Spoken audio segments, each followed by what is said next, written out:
একদিকে তো প্রশ্ন উঠছে সত্যি বিএসএফ করেটা কি? এতগুলো 72টা চেকপোস্টে সরকার জমি দেয়নি মানা গেল, কিন্তু যেগুলোতে জমি দিয়েছে, যেই চেকপোস্টগুলো রয়েছে সেখানেই বা তার ভূমিকা কি? এরা এতদিন ধরে পাচার করে যাচ্ছে, পাচার করে সোনা পাচার করে করে ফুলে ফেপে এই জায়গায় পৌঁছে গেছে। এরা বিদেশ চলে যাচ্ছে, তারপরে এদের সাম্রাজ্য কন্ট্রোলড হচ্ছে, অথচ তারপরও কোনো তথ্য পাওয়া যাচ্ছে না, কেউ জানতে পারছে না। বহাল তবিয়তে এদের সাম্রাজ্য বাড়ছে, লোকজন অ্যাপয়েন্ট করছে।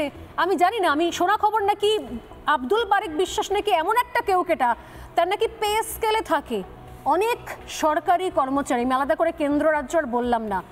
এত পাওয়ারফুল হয়ে গেল বারিক বিশ্বাসরা।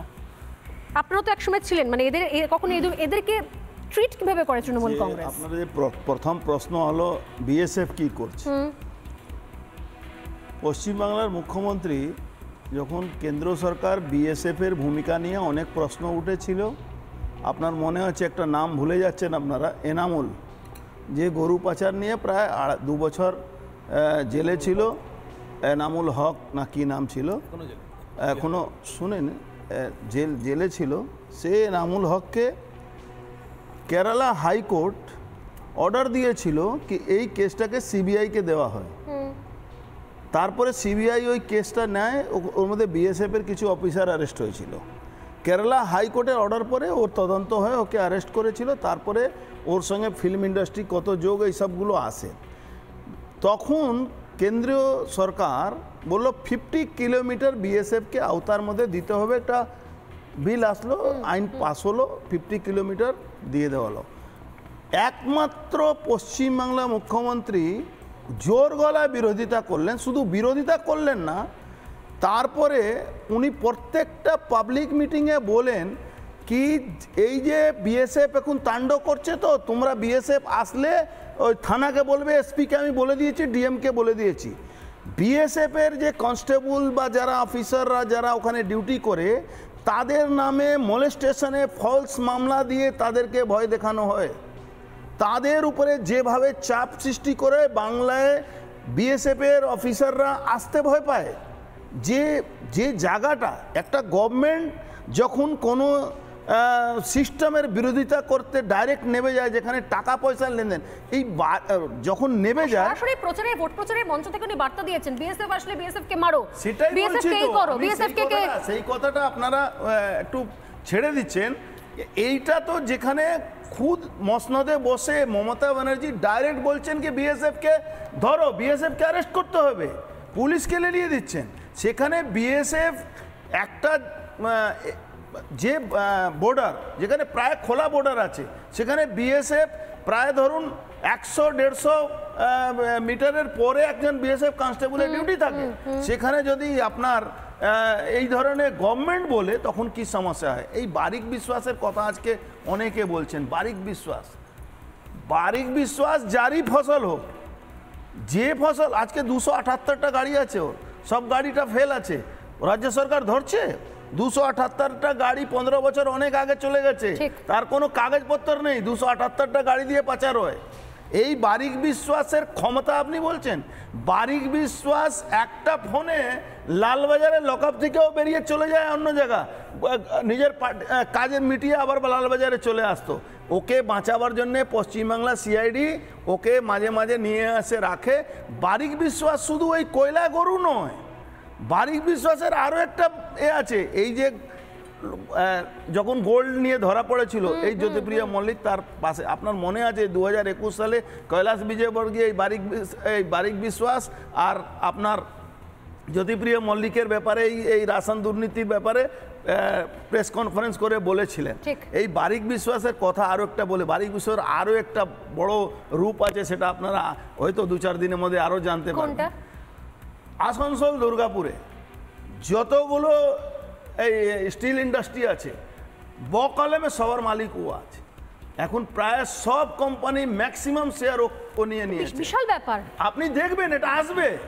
মানে আপনি কি অভিযোগ করছেন নাকি একদম জেনে শুনেই বলছেন? আমি একদম দাবি করছেন, অথেন্টিক কথা বলছি। এই যে রাজু ঝা মার্ডার হয়েছিল, লতিফ যে ওর গাড়িতে ছিল, he is a main culprit. Barik Biswas এই ঘটনার সঙ্গে কিন্তু পশ্চিমবাংলা সিআইডি যেভাবে করলো, কেসটাকে সিবিআই কে অ্যারেস্ট করতে, ইনফ্যাক্ট 2 বছর আগে যেটা বলছি সোনার কেসে সিআইডি অ্যারেস্ট করেছে। আপনি বলছেন যে লতিফটা কে? বারিক বিশ্বাসের কিংপিং। আপনারা এই বারিক বিশ্বাসের ক্ষমতা মুখ্যমন্ত্রী থেকে বেশি আছে, মুখ্যমন্ত্রী থেকে বেশি আছে বারিক বিশ্বাস। বর্ডার এলাকায় 9টা মাফিয়া কন্ট্রোল করে পুরো বর্ডার এলাকাটাকে।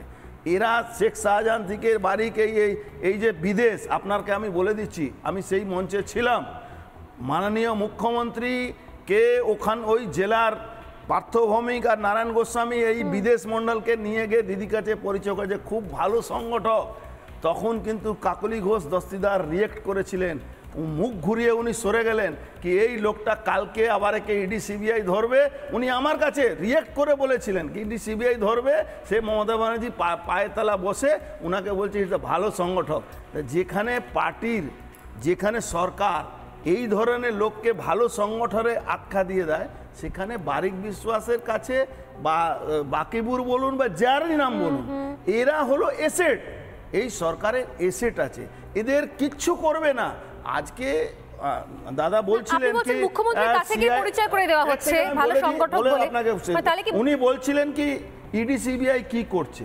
আজকে ইডি সিবিআই আছে তাই জানতে পারলেন কি বারিক বিশ্বাস আর অমুক বিশ্বাস আর অমুকের আছে, আর নালে বাংলা 13 বছরের সরকার কেউ জানতেই না। আপনি বললেন না কেউ খালাসি ছিল, আর শেখ শাহজাহানও খালাসি ছিল। তখন খালাসি অত তাড়াতাড়ি হয়ে যায়নি, তখন থেকে এলে উত্থান হয়তো তখন অত গুরুত্ব ছিল না। এখন যেহেতু আগে কি করতো সিপিএম, কি করতো সিপিএম ভোটের সময় ক্রিমিনালদের ইউজ করতো, তারপরে আবার জায়গাতে পৌঁছে দিত, আর তৃণমূল ক্রিমিনালদেরকেই নেতা বানিয়ে দিয়েছে। ডিফারেন্সে যেটাই আছে, আর কিছু না। আমি আসবো এখানে, যদিও জগন্নাথ হাত তুলছেন, কিন্তু মনীষা প্রভুর কাছে আসতেই হবে। মমতা বন্দ্যোপাধ্যায়ের কাছে নিয়ে এসে সেই মঞ্চে উনি বলছেন ওনার অভিজ্ঞতা, মমতা বন্দ্যোপাধ্যায়ের সামনে নিয়ে এসে দলের বাকি লোকেরা বলছে ভালো সংগঠক আছে।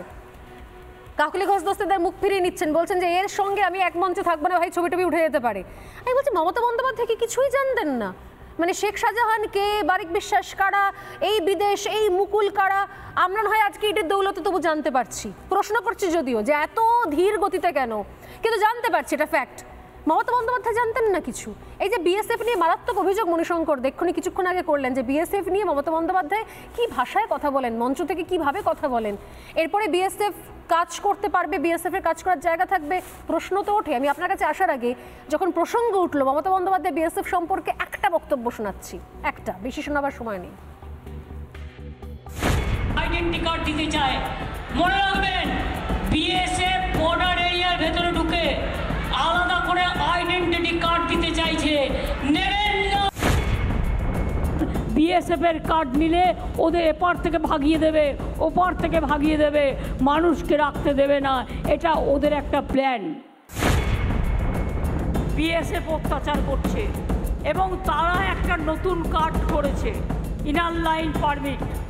আপনার নামটা লিখে রাখছে যাতে এনআরসি হলে তাড়াতাড়ি আপনাকে ঘাড় ধাক্কা দিয়ে বের করে দিতে পারে।